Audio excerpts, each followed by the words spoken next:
హనుమాన్ కానీ, బలగం కానీ, డీజే టిల్లు కానీ, జాతిరత్నాలు కానీ ఇవన్నీ చేస్తున్నారన్న. భయ్యా దీని వెనకాల చాలా పబ్లిసిటీ ఉంది, పెద్ద ప్రొడ్యూసర్స్ ఉన్నారు. నువ్వు హిట్ అయిన సినిమాలు చెప్పు. ఈవెన్ హనుమాన్ చాలా ప్రాబ్లమ్స్ జరిగినాయి కదా బ్రో. ప్రాబ్లమ్స్ జరిగినాయి కాదని కదా, పబ్లిసిటీ అయింది కదా అంటున్నా నేను. పోస్టర్స్ పడ్డాయా, హోర్డింగ్స్ పడ్డాయా హనుమాన్ సినిమాకి? కంటెంట్ బాగుంది, 100% కంటెంట్ బాగుంటే జనాలు ఇప్పటికి కూడా ఎంకరేజ్ చేస్తారు, మోటివేట్ చేస్తారు, డెఫినెట్లీ ముందుకు వస్తారు. అది నేను యాక్సెప్ట్ చేస్తా. కానీ నేను ఎందుకు చేశానంటే నా దగ్గర పబ్లిసిటీకి పైసలు లేవు, మీ దాకా నేను రీచ్ అవ్వలేకపోతున్నాను.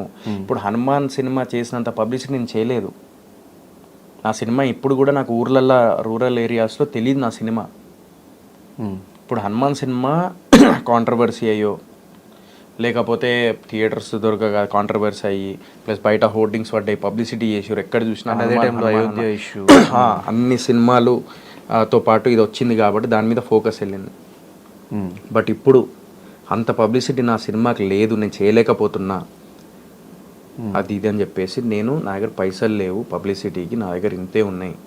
నీకు క్వశ్చన్ తెలుసా, పైరసీ వస్తే ప్రొడ్యూసర్ పరిస్థితి, పైరసీ కోసం ఆపడానికి కూడా, పైరసీ ఆపడానికి 1 month ఏదో ఉంటుంది, ఆ 1 monthకి కూడా 1,50,000 ప్లస్ ట్యాక్స్ కట్టాలి ఆ పైరసీ వస్తుంటే డిలీట్ చేయడానికి. అలాంటి సిచ్యువేషన్ ప్రొడ్యూసర్ది. అండ్ సినిమా రిలీజ్ చేయాలంటే క్యూబ్స్ కట్టుకోవాలి అది.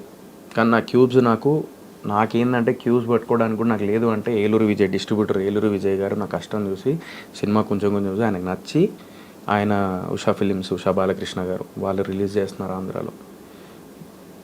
దిల్ రాజు గారు నైజాంలో వెళ్ళి, సిరీస్ గారితో, దిల్ రాజు గారితో వెళ్ళి అడిగా, సార్ నాకు థియేటర్స్ కావాలి సార్, నా దగ్గర డబ్బులు లేవు, ఇది పరిస్థితి నాది అని అంటే, వాళ్ళు పాపం నాకు షేరింగ్లో నాకు థియేటర్స్ మాట్లాడారు.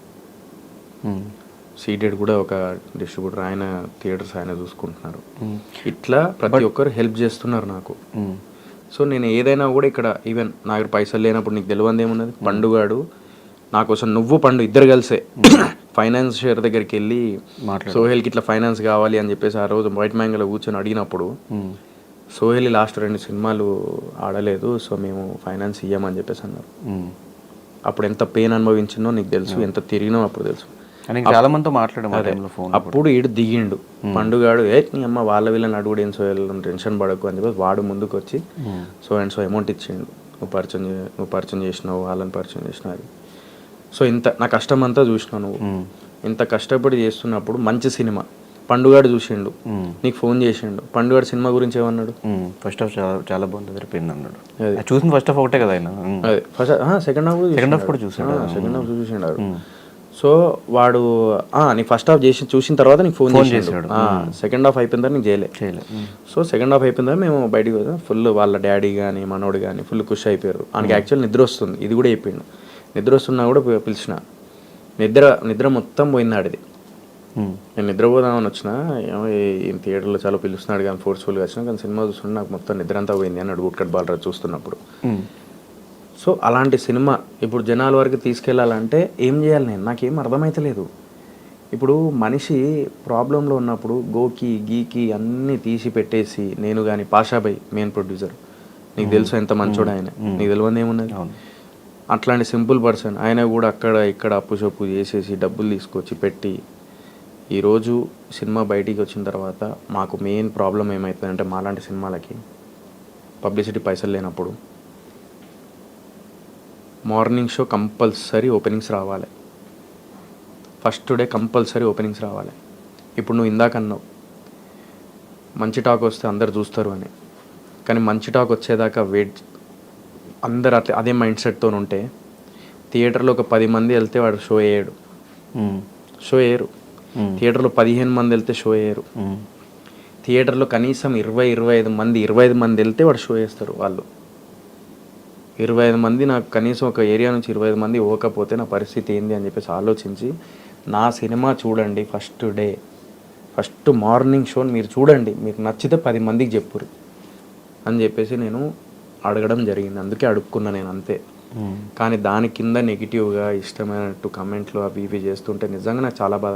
నా అజయ్ మైసూర్ అని నా ఫ్రెండ్ ఉంటాడు ఆస్ట్రేలియాలో, ఆయన ఇండియా వచ్చిండే, ఆయన అంటాడు సోహెల్ నాకే బాధ అనిపించింది, కింద అన్ని కామెంట్లు వస్తున్నాయి నెగిటివ్గా, ఎందుకు చేస్తున్నారు అసలు నాకు ఏం అర్థమైతే లేదు నీ మీద అది ఇది అని అన్నాడు. నాకు తెలియదు అన్న, నేను ఎవరిని మోసం చేయలే, ఎవరిని ఏం చేయలే.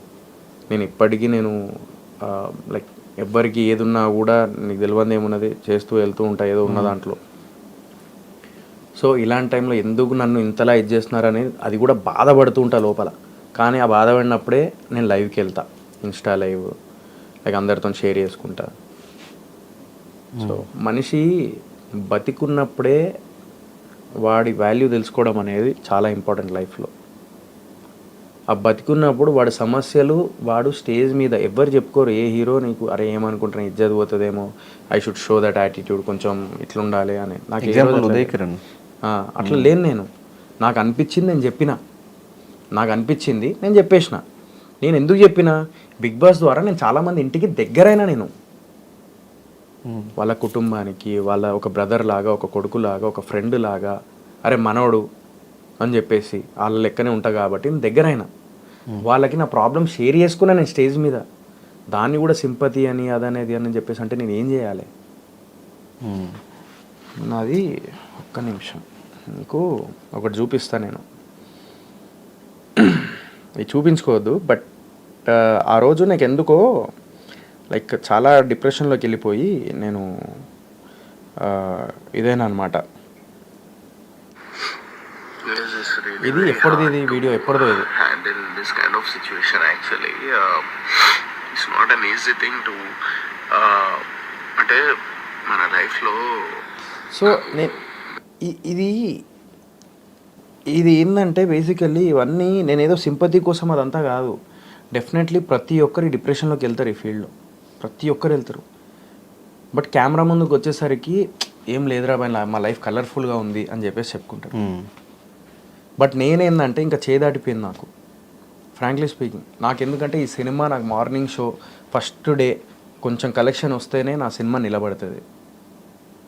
ఫస్ట్ డే నా సినిమా నడుస్తేనే నా సినిమా నిలబడుతుంది.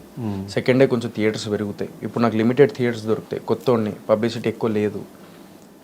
కానీ మిస్టర్ ప్రెగ్నెంట్కి బిఫోర్ ఆర్గానిక్ మామ హైబ్రిడ్ అల్లుడికి ఓపెనింగ్స్ బాగానే వచ్చినాయి కదా బ్రో, అంటే థియేటర్స్ వైజ్ కానీ అదంతా పబ్లిసిటీ లేదు. అది కూడా మేము ప్రీ రిలీజ్ ఈవెంట్ చేయలేదు బ్రో. మేము ఆర్గానిక్ మామ హైబ్రిడ్ అల్లుడికి there was no pre release event.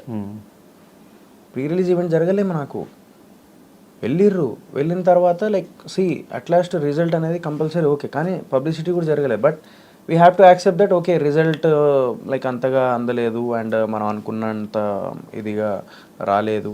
That we have to accept that. సరే ఇప్పుడు బూట్కట్ బాలరాజు చూస్తూ ఉంటే రొటీన్ సబ్జెక్ట్ ట్రైలర్ లాగానే ఉంది అని చెప్పేసి అంటూ ఉంటారు. బట్ నేను ప్రతి సినిమా ఏది కొత్తగా ఉండదు, ప్రతి సినిమా కథ అక్కడే ఉంటుంది, కానీ ట్రీట్మెంట్ స్క్రీన్ ప్లే వేరు ఉంటుంది. Boot cut Balaraju, hero Sohel బయటకు వచ్చి బిగ్ బాస్కి నేను వెళ్ళేటప్పుడు నన్ను బాగా సపోర్ట్ చేశారు, ఇప్పుడు సినిమాకి ఎందుకు వెళ్ళటం లేదు అని ఒక వీడియో బాగా వైరల్ అయింది.